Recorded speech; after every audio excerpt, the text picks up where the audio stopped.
Muy buen día, profesor, compañeros, espectadores en general. El grupo número 1, formado por Ana Castillo, Eladio Carrera, Bianca Rivera, Javier Torres y Yoxan González, tenemos el gusto de hablarles sobre el análisis de compuestos orgánicos, una prueba cualitativa de identificación de elementos, basada en una fusión alcalina con sodio metálico, identificación de nitrógeno. Para demostrar la presencia de algunos elementos en los compuestos orgánicos, se recurre al análisis cualitativo, los cuales se identifican por el color característico de cada una de las reacciones específicas para cada elemento. Se supone de antemano la presencia de carbono en compuestos orgánicos o sales de compuestos orgánicos, así como la presencia de hidrógeno, excepto en compuestos perhalogenados.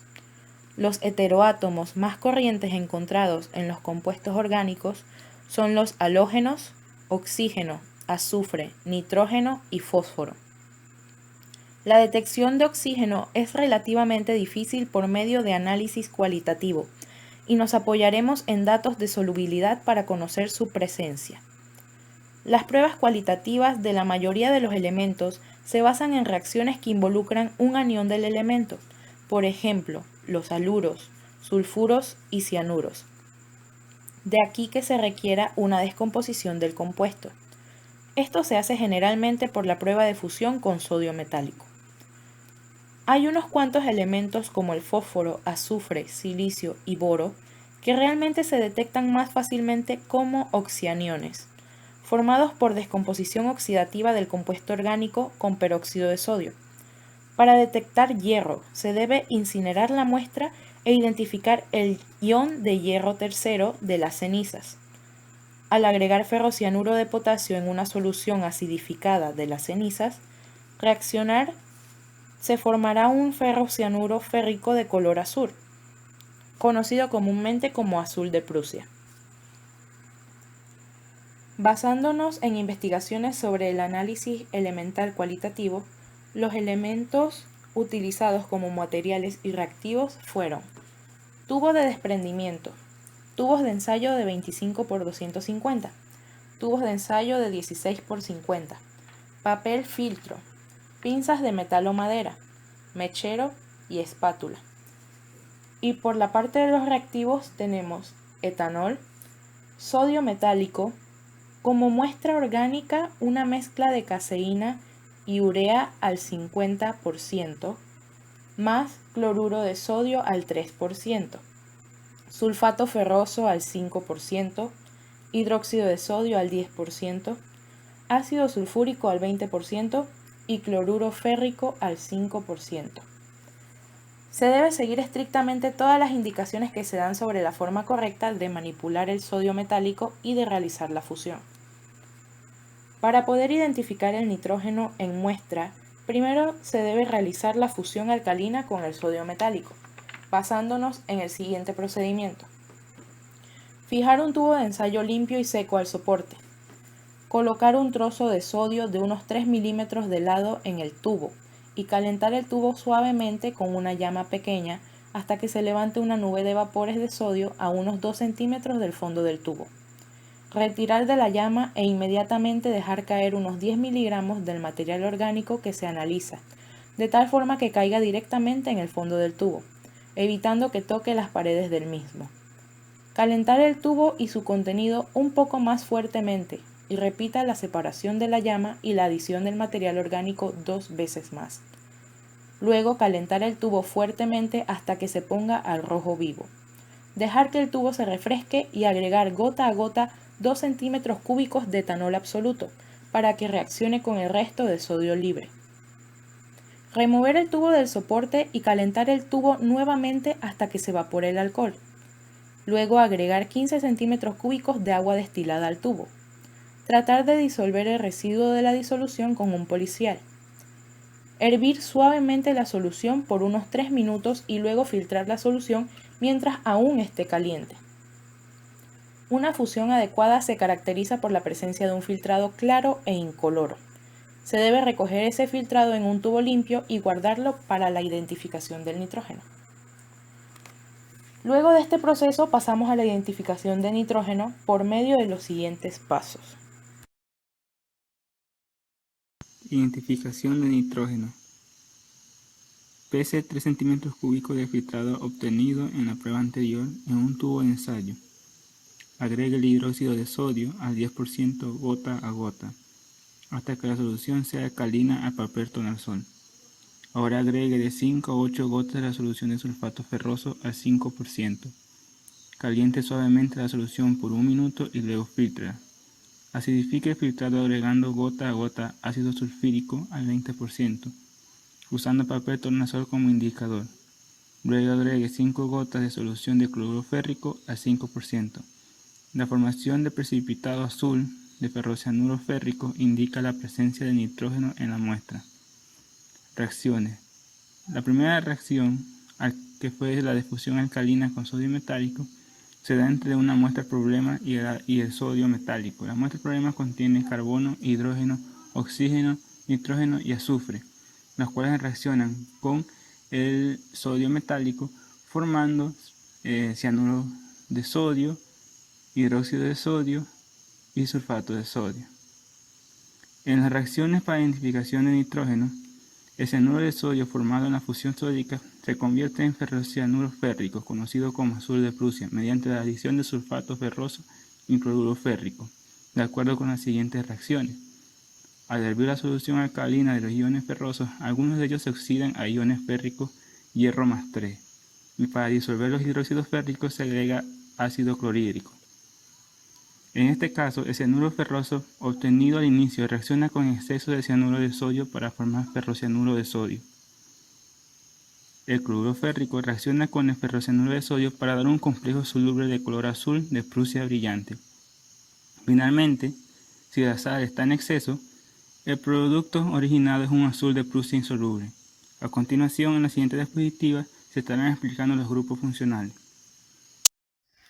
Ahora vamos a hablar sobre los grupos funcionales. En esta diapositiva podemos observar dos ecuaciones, pero no vamos a hablar exactamente de cómo se comporta la ecuación o la reacción, sino que básicamente vamos a explicar cómo se comporta cada uno de los compuestos por separado.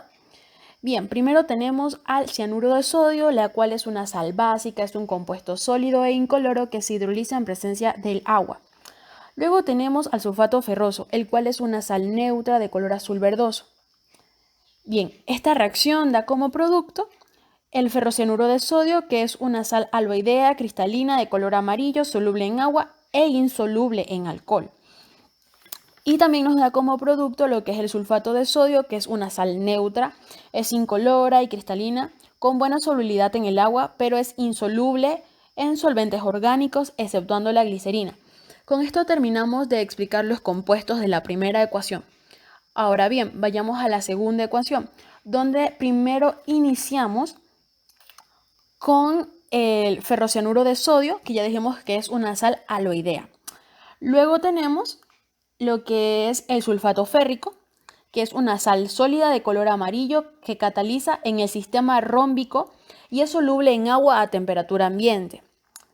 Entonces, estos dos reaccionan y nos dan como resultado el ferrocianuro férrico, que es un pigmento inorgánico a modo de sal metálica, de color azul cian profundo e intenso, con buen poder de coloración y una gran resistencia a la luz. Este color se conoce como azul de Prusia, para resumir un poco cómo se comporta el mismo. Y también tenemos como producto lo que es el sulfato de sodio, que ya dijimos también que era una sal neutra. Y básicamente así se comportan todos estos compuestos. Como nos hemos podido percatar, todos estos compuestos son sales. Su diferencia está en cómo se comporta la sal, ya que si es una sal aloidea, o si es una sal neutra, o si es una sal metálica.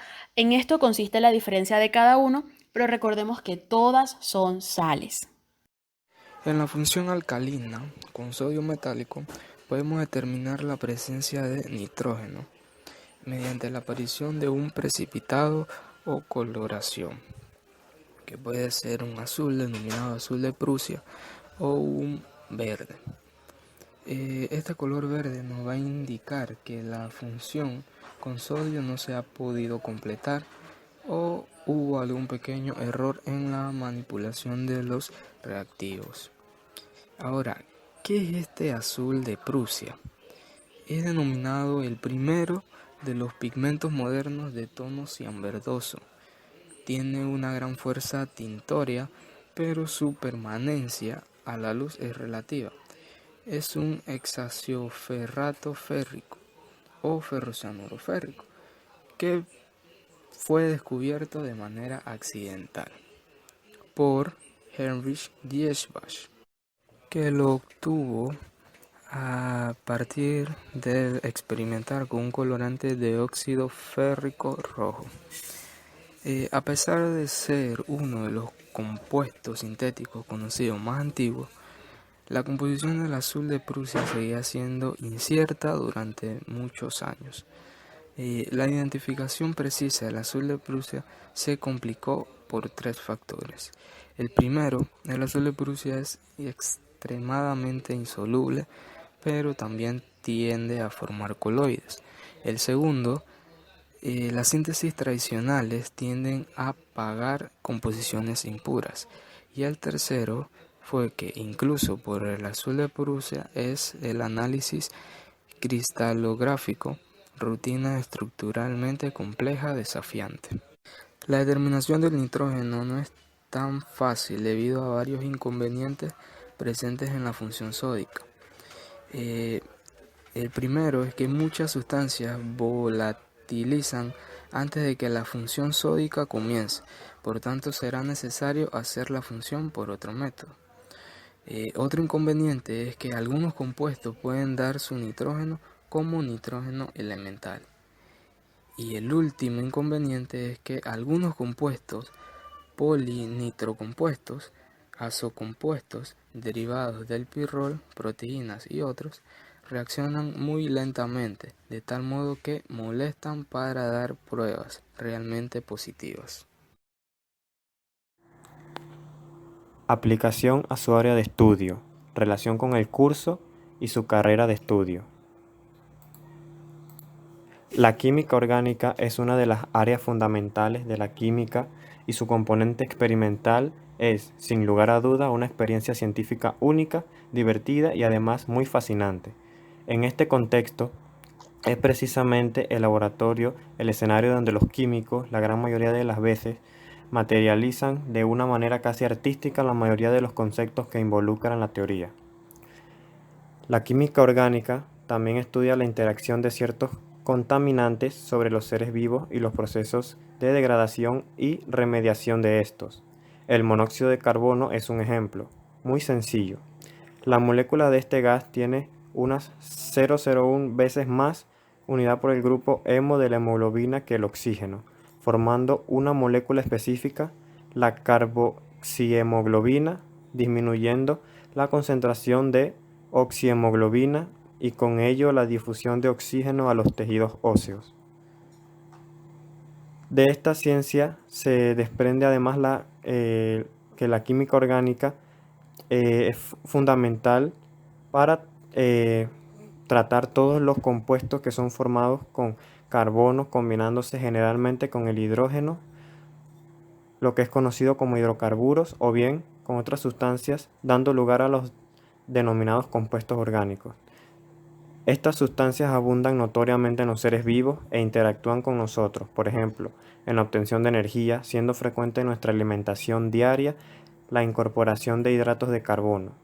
También tenemos otras ciencias derivadas como lo es el caso de la bioquímica, que es muy útil en conjunción con la medicina u otras ciencias donde se requiere un análisis de las sustancias químicas que conforman el cuerpo de un ser vivo. La bioquímica es el estudio de la química que se produce dentro de los organismos vivos.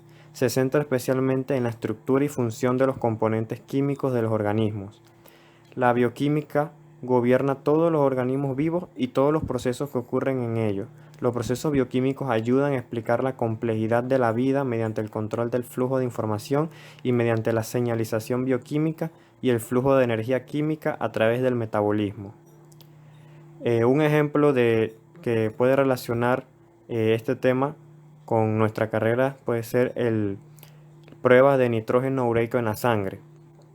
El análisis de nitrógeno ureico en sangre, BUN por sus siglas en inglés, mide la cantidad de nitrógeno en la sangre que proviene de un producto de desecho, llamado urea. La urea se produce cuando se descompone la proteína en el cuerpo. La urea se produce en el hígado y se excreta del cuerpo en la orina. El análisis de BUN se hace para ver cuán bien está funcionando los riñones. Si los riñones no pueden eliminar la urea de la sangre con normalidad, el nivel de BUN aumenta. La insuficiencia cardíaca, la deshidratación o una dieta con alto contenido de proteínas también puede incrementar su nivel de BUN. La enfermedad o el daño hepáticos pueden disminuir su nivel de BUN. Otras aplicaciones del azul de Prusia. En la medicina, la capacidad del azul de Prusia para incorporar monocationes lo hace útil como un agente secuestrante para ciertos venenos de metales. Azul de Prusia de grado farmacéutico. En particular, se utiliza en pacientes que han ingerido cesio o talio radioactivo. Por maquinistas y fabricantes de herramientas. El azul de Prusia se puede utilizar en la pintura al óleo, que es el material tradicional utilizado para observar las superficies del metal, tales como placas de superficie y rodamientos, por raspado de mano. El azul de Prusia es preferible porque no desgasta las superficies de referencia, que son muy precisos como muchos pigmentos de tierra.